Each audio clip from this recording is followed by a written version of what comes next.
Thanks for having me again. This is it's exciting to be back here 2 years in a row. So I really appreciate you guys being here, and I appreciate your interest. Today we're going to talk a little bit what we've talked about before. We've talked about safe transfers, mobility, and just getting around safely. We've talked a little bit about, and you may have kind of watched the videos online for that and for the car transfers. But today we're going to talk about kind of when stuff goes wrong. Okay? So today we're going to talk a little bit more about, so when somebody ends up not transferring well, when somebody ends up, on the floor. Okay? So when everything goes sideways and your client ends up actually falling on the ground, what do we do? Has anybody had a client who's fallen? Only one? Nobody's client's fallen? None? Okay. So that's with them. What about when your client's not with you? Have you ever had a client who's fallen when they weren't with you? Pretty much everybody? Nobody? I know you fell. Yeah. You can't fall. Yeah. Not with you. But that's important, right? So the reason that people need you in their homes, helping them, taking care of them, doing all the great stuff that you do for them, is because they can't do it for themselves. They're not getting around well, okay? And you're helping them not only, occasionally to get around, but also, because they can't do it, or because they've had struggles one way or another in doing it for themselves. And so today we're going to talk about what happens when everything goes wrong. How do we deal with those situations, right? Everything going wrong, meaning your client ends up, somewhere in this area. Okay? So, that's what we're going to talk about. We're going to talk through the same, kind of the same process that we have. I feel like it's helpful to use the same sort of framework, the prepare, position, and prevent framework, so that you have one way to think about stuff, just one clear pathway to think about things, so that when bad things happen, your mind's already going to be scrambling. We don't need to have it scrambling any further. Okay? So first, we want to prepare. And really, where this goes, let's back up a little bit. Let's talk about falls a little bit more. Because falls happen a whole lot more than we'd like to think. 1 in 4 adults over the age of 65 with nothing else going on, just 1 in 4 healthy adults over the age of 65 are going to fall this year. That number only increases. It increases to about 1 in 3, just with age. Okay, so 1 in 3 healthy adults over age 85. That number increases when we start to add things like medications, just normal medications like anti-anxiety or antidepressant medications. When we start to add things like walkers or assistive devices. When we start to add things like previous falls. Okay, these are all things that are fairly common and just stack onto one another, increasing our clients' likelihood of falling. So it becomes a matter of when, not if, anymore. Does that make sense? And that's, I wanted to kind of go through that to make sure that we underscore how important it is that we're talking about this stuff today. Okay? So when that fall happens, and that's where we're going to kind of pick this piece up, okay? Pick the next probably 20 minutes or so up. When that fall happens. So you come in, or one thing or another happens and the client ends up on the floor, and you're there having to deal with the situation. What do you do? How do you deal with it? Okay?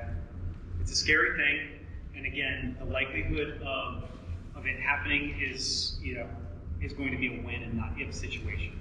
Okay? So I want to make sure that you feel comfortable and at least have some sort of a plan to deal with it when that thing happens. Okay? For your benefit and for your client's safety. So that kind of brings us to our first point, and it's the first bullet point that you see under the prepare section. Stay calm. Okay? They're already freaking out because they've fallen, bad stuff's happening, all of the adrenaline and that stuff is pumping through their system, so they're pretty jacked up as it is. The more that you can kind of remain calm and be purposeful, the more that you can organize your thoughts, the better you're going to be able to deal with the situation. Okay? Second, you want to make sure that as you're being calm, that you can check for consciousness. Okay? You know your client's the best, but normally I find it helpful when I'm working with folks to make sure that I speak in a loud voice. If I need to know if you're conscious, I don't want there to be any question of whether or not you can hear me. Okay? So I'm going to use my big boy voice and ask, "Hey, are you okay?" Okay? I warned you. So make sure you don't have to scream, but talk from your belly. Okay? So that they know and there's no doubt. If they're conscious, they'll shake their head or they'll move or somehow indicate that they've heard you. Okay? Second, if they don't, tap on the shoulder. You can't do a whole lot of damage, a whole lot more damage if you're tapping on the shoulder. You don't necessarily want to shake somebody because there could be some neck stuff going on. But a tap on the shoulder is usually enough to get some sort of response. Okay? Obviously, if there's not consciousness, immediately call 911. So, kind of following the ComForCare protocol. So, if there's no consciousness, call 911 and begin, kind of check for the rest of it, right? So, if there's no breathing, you can begin CPR if that's how you've been trained. Secondly, if there is, you can kind of continue your checks, okay? And by continuing your checks, what I mean is you start to scan the body, right? Scan their body, checking for any kind of blood, checking for any kind of bumps or bruises or bones sticking out, right? Any type of injury, things that are twisting or turning or bending the wrong way. Sometimes when an older person falls, there may be some more fragile bones or things like that, and so bones have a possibility of breaking, right? So you're scanning with your eyes. You're also asking if they're conscious. Does anything hurt, right? You see if anything hurts, my hip, my back, my neck hurts. Don't move them, okay? It's only when you don't find the injuries that you're going to then proceed to the next step, actually moving them, getting them up from the floor, okay? All of these things first. If the person is injured, if they do say, "Yeah, my hip is really killing me. It feels like it's on fire. I can't move my leg." Okay, it's okay. Everything's going to be all right. You're in a safe place now. You can't go. You can't get injured anymore. I'm going to call 911. I'm going to call an ambulance. And we're going to get you taken care of. At that point, your job is comfort. Okay. You can bring a blanket. You don't necessarily want to bring a pillow to lift their head. Because again, you don't want to move the neck just in case, right? That'll all be checked out, but bringing the blanket, bringing something for comfort will help them, just kind of remain calm. In those situations, pain and panic can cause bad things to happen, right? And shock is only one way. So the person's not injured. You can ask them about what happened to make sure that you're getting a clear picture about exactly what's going on. Make sure that there's basically what you're looking for is there's no more opportunity for further damage. Make sense? Okay. So you've sort of prepared. You've got a good idea about what's going on. What caused the fall. That there is no damage, right? There's no injury, there's no acute pain, maybe a bruised ego, but no acute pain. There's no bones that are sticking out, there's no limbs that are twisted in ways that limbs should not be twisted.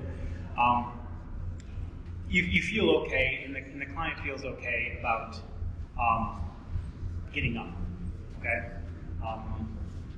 In that way, at that point, because both you don't see, there's not an obvious injury, and the client doesn't feel like there's an injury. They don't seem swimmy-headed or confused. You feel good about getting them on. Good. Okay. That's what we're going to go through today. That's some of the things that I want to go through with you, so that you have an idea of exactly what steps to take when somebody's getting up from the floor.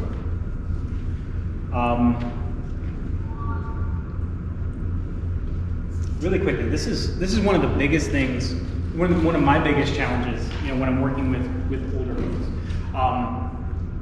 is actually doing floor transfers. Seeing how having somebody actually get down to the floor and get back up off of the floor.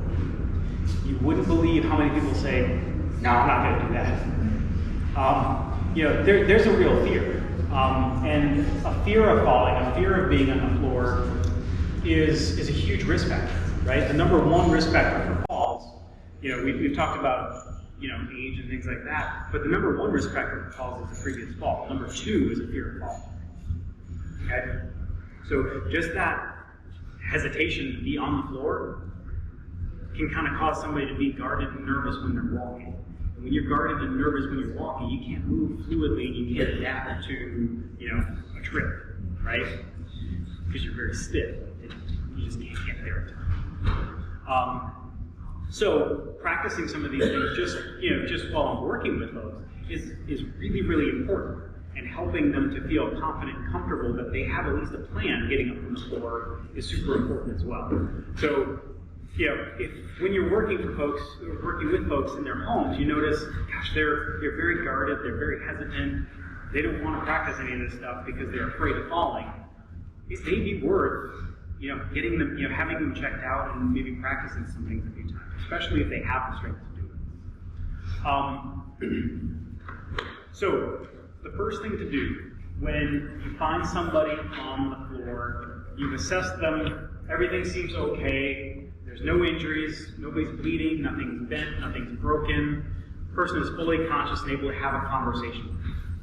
How do we then get up? That's a good question. And that's what we're going to spend the rest of our time, the next probably 10 minutes or so, talking about.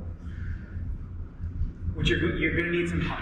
Okay, so just lifting them up, pulling them up by their arms is probably not the best idea. It's going to hurt your back, it's going to hurt their arms, and the likelihood of success, especially on the first time, is going to be probably very, very low. Because you're going to have to really lift somebody that has any kind of height very, very tall, very, very high up. Okay, it's going to take an enormous amount of strength. So you're going to have to be able to talk somebody through how to get up from the ground. Okay. If we can, I'm just going to mess with you guys just a little bit. If you're in the back row, why don't you come forward, because you're not going to be able to see the rest of it. So you can stand around, you can bring chairs up, but yeah, just bring them up, because I'm going to be on the floor here, and I just want you to be able to see just when you need it. I'll try and talk, I'll try to make sure that you can hear me, but I want to make sure that you can see.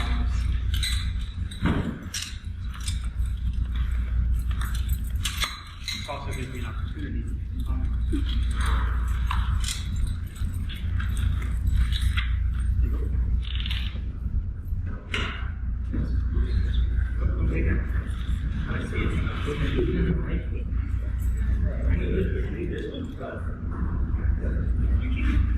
Okay, so when you find your person on the floor over here, you guys can see me, right?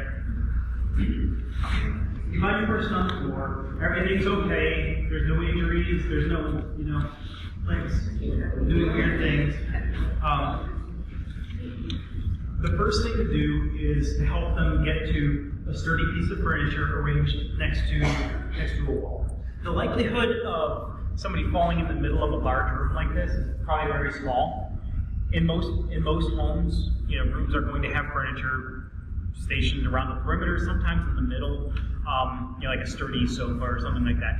What you want to do is make sure that it's not something that can slide or push. Something that you can lean on, reliably pull up on, something that's not going to move out from under you when they go to lean on. Okay? So big idea here is to kind of get to a point, crawl if you can to a sturdy piece of furniture. Even this is plenty sturdy enough. It doesn't need to be huge to be able to get there. As long as it's pushed up, safely against the wall, and that's the direction that I'm going in, it'll be fine. If I start to go this way, it's going to be could be a different story depending on my angle of pushing. Make sense? Okay. So up against the wall is ideal. The bigger, the better, just because then there's just less likelihood of wobbling. Okay. So you get there and you end up climbing up onto the piece of furniture here, just like this, and you get into sort of what I call what looks like the prayer position, right? So you're sort of kneeling, but you're putting weight through both arms and both legs. Okay? You're there, and then you want to bring the stronger leg on. For most people, it's going to be their right leg, if they're right-handed. I was built backwards, so it's my left leg. I'll do the right leg just to play the game. So just like this, because you want to push up with the strong leg. Now, if there happens to be, a little bit of soreness in a knee, somebody has, just a bad knee or something like that, and their left leg, they just don't feel comfortable kneeling on their left leg, you can always switch. It's just that this one is going to do a lot of pushing, and this one just has to bear some weight, through it like a pillow. Okay? So the stronger of the two legs is going to be your first choice, the less painful of the two legs. So if it just hurts the knee to do this, but it doesn't hurt the right knee to do this, do it this way, right? Less painful. I'm wearing a belt, but if you have a gait belt, this would be the time to kind of put it on somebody, mostly because they're not laying on the floor and you can actually get it around them now. But put it on somebody because at that point again, remember how we've talked before, if you can hold on around where the center of mass is, you can control the body, okay? Pulling up on the arms where the center of mass can kind of wiggle and wobble all the way around. My hips don't swivel well. Holding on to the armpits, the center of mass can, kind of wiggle all around, okay? But if you can control where that is, you can do a whole lot more to help them, okay? We want to make sure that we pick them up where their center of mass is, right around kind of the belt line, not like we pick a child up under the armpits, okay? You'll just be more effective. Your strength will go farther, okay? So back in this position, you get to the half, you put the belt on, you get to the half kneel position, and then what you're going to do is you're going to tell them on the count of 3, I want you to push like crazy and stand up, and I'm going to help you, okay? 1, 2, 3, you're pulling, they're pushing, both arms and the leg, and you get to this position, okay? None of it's flattering, I realize this, and I apologize for having front row seats.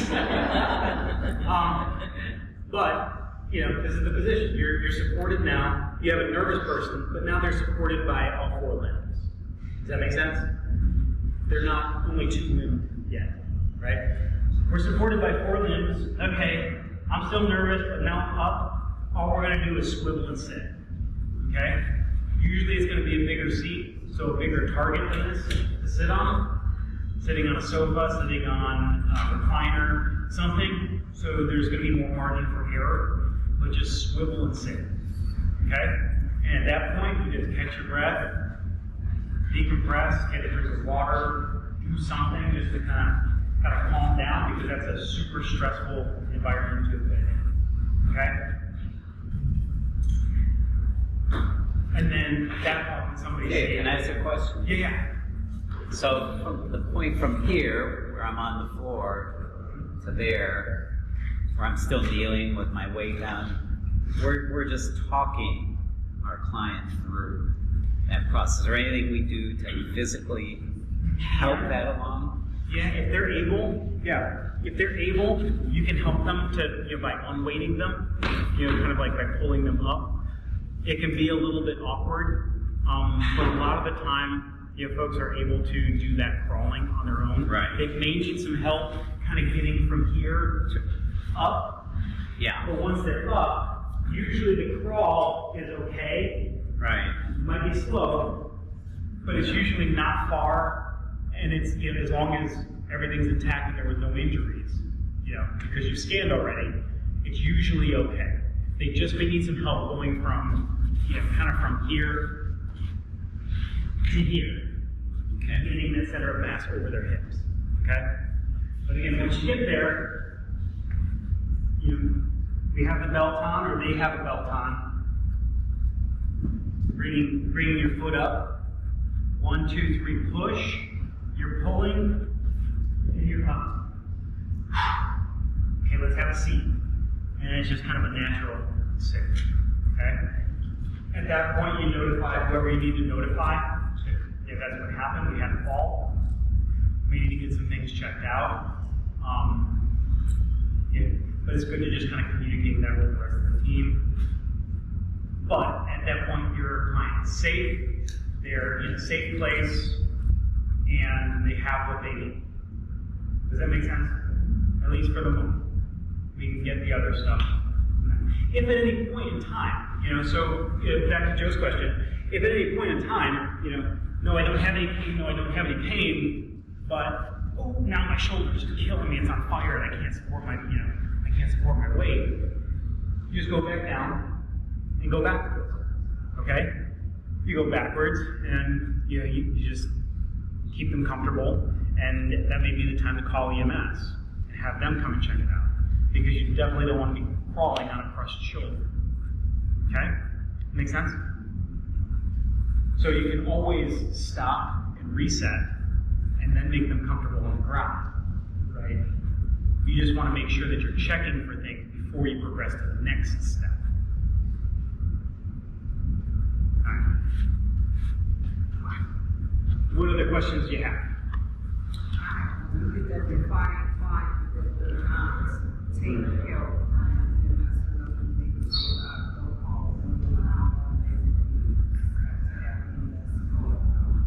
Are they still on the floor?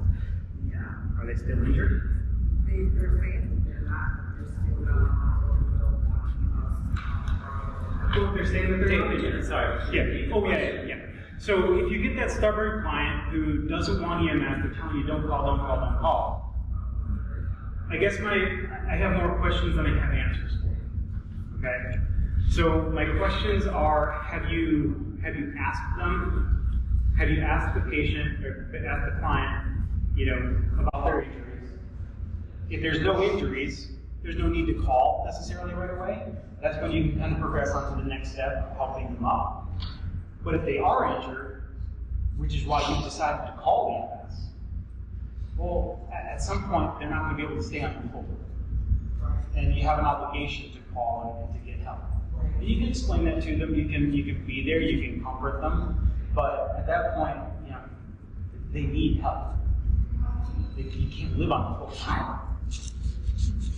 Yeah. I find usually you could go ahead and talk to one of your relatives do a client and I'll listen to you. Sometimes you can get someone else that goes to. So that may help.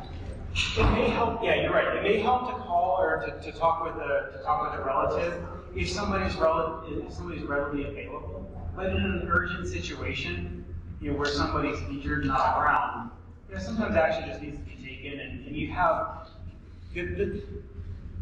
I think that the best answer is to back way up, even before we started here. Back up to the point where you guys are in the home, you guys are the reason that these folks are able to stay independent and living on their own for as long as they can, right? But from day one, each of you is building that kind of relationship, that relationship of trust with your client, so that they trust you when things go sideways, but you also trust them to be able to communicate fully and clearly, right? So you want to be building those types of relationships from the very moment that you start with a new person, so that when things go sideways, you two are a team and you can actually work to solve that problem right away, okay? I think that answers your question a little bit better. Who else? I've got all the answers. Why is that fun? That was a joke. Go ahead. What if you have like a client, their legs how would you go about like helping them understand on the question? That's a good question. Repeat that question for me. So, how would you deal with a client whose legs don't function like they're supposed to? Okay. We're just not strong enough to. Yeah. Okay. Well, because there's a lot of reasons, and that's where I'm going. You can have a lot of reasons that somebody's legs don't work right. You could have a spinal cord injury where they're like it doesn't work. Okay. You could have somebody who has CP, like cerebral palsy, where the legs are just very stiff and toned, and especially in an urgent situation, there's a whole lot more of that's just kind of grabbing on and holding. Or you could have somebody who's just super weak, okay? That moves okay, but they're just really weak, very debilitated, and haven't walked for a while. They may need some more help, but again, in the absence of injury, your body, the way that we do it is, especially legs, it's a stacking thing, right? Right here, I'm not exerting a ton of energy to stand, but if I were to go like this, my legs are having to kind of grip onto the ground to not fall over, okay? And you might even see me wobbling a little bit. If I was to do the same thing, it's hard. The big idea there, and it's kind of a weird comparison, but what you want to do is just kind of stack. So if you can get somebody to a point where they're there, here, you want to bring their knees up and then help their bottom come over their knees so that they're stacked well, right?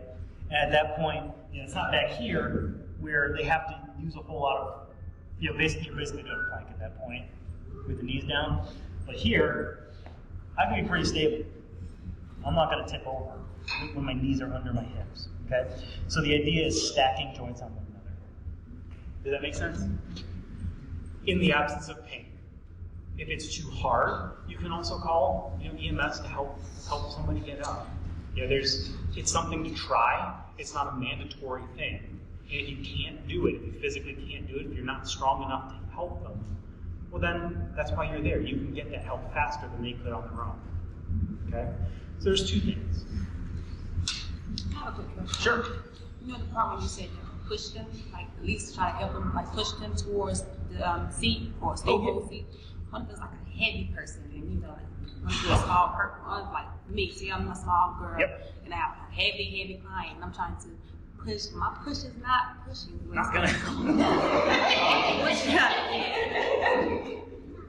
It's the same thing. You can only do so much. Okay? So you don't necessarily want, you're not trying to push them along and they're going to do it as much as they can on their own. But if they can't do it and you can't help enough to get them over, you're just the arms and the legs. You can walk to the cell phone, they can't walk to the cell phone, and you can dial EMS to help them up, or they can bring in bigger people or machines or any number of things to be able to help them. Okay? So that's, it's not just you need to get this person up. It's you're also the able-bodied person that's there that can walk to the phone, that can contact somebody to be able to get the help that they need faster, right? You wouldn't believe it, well maybe you would believe it, how many stories that we hear about people spending a day or more on the floor, finding people in their own stuff, not having eaten, very dehydrated, all of those things. They couldn't get to the phone. They had a fall in the middle of the floor, there was nobody there, they couldn't get to the phone, right? Because you're there, that won't happen, right? You can get to a phone, you can dial, you can find help. If you're not the one to provide it, okay, you're the conduit to get that help, okay? Yeah, that's really, really important. That's a great question. Thank you.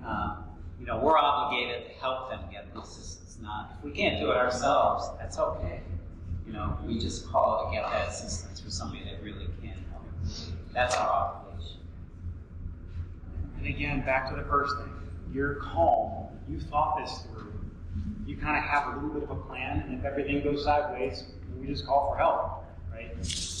Having that plan gives you that ability to stay calm in these situations where they're never not calm. I was just thinking that for the clients that do not want you to call the EMT, just no, don't do it, they can help get the get the client up into a safe position up on their feet or in a chair or somewhere, they don't have to go to the hospital.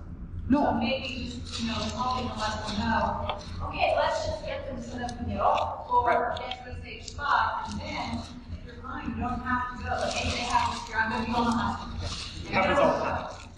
Happens all the time. So just to restate it, Carol, that's a good point. The client doesn't necessarily have to go to the hospital because you call for help.